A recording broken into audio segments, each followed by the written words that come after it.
Back quotation Harihara Veeramallu back quotation grand release కు ready అవుతుంది.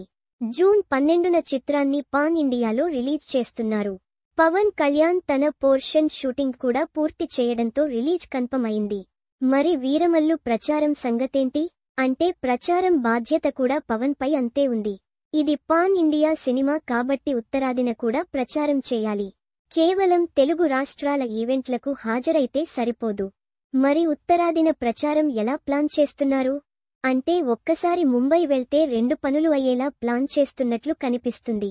Back quotation OG back quotation shooting లో భాగంగా పవన్ ఈ నెలఖరున ముంబై వెళ్తారు. హైదరాబాద్ షెడ్యూల్ అనంతరం అది జరుగుతుంది. ముంబైలో 15 రోజుల పాటు షూటింగ్ ఉంటుందని సమాచారం. ఈ రోజులన్నింటినీ ఓజీకే కేటాయించారు.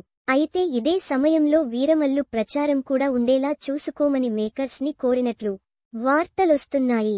ప్రచారానికి కేవలం 2-3 గంటలు కేటాయిస్తే సరిపోతుంది కాబట్టి ఇలా ప్లాన్ చేస్తున్నట్లు కనిపిస్తుంది. పవన్ కు ఉత్తరాదిన మంచి ఫాలోయింగ్ ఏర్పడింది.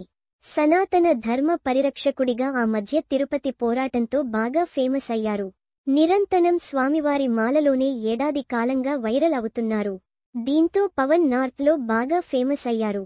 ప్రధాని నరేంద్ర మోదీకి అత్యంత సన్నిహితుడిగా ఉండటం కూడా కలిసొస్తుంది. ఇవన్నీ వీరమల్లుకు కలిసొచ్చే అంశాలు. మోఘ్ల సామ్రాజ్యంపై వీరమల్లు పోరాటం సినిమా కథ కావడం పవన్ కు ఈ టైంలో బాగా కలిసొచ్చే అంశం. రాజకీయంగా వీరమల్లు కొంత ప్లస్ అవుతుంది. దేశంలో తాజాగా చోటు చేసుకున్న పరిణామాలు, మతం అనే అంశంతో పవన్ బాగా ఫోకస్ అవుతున్నారు.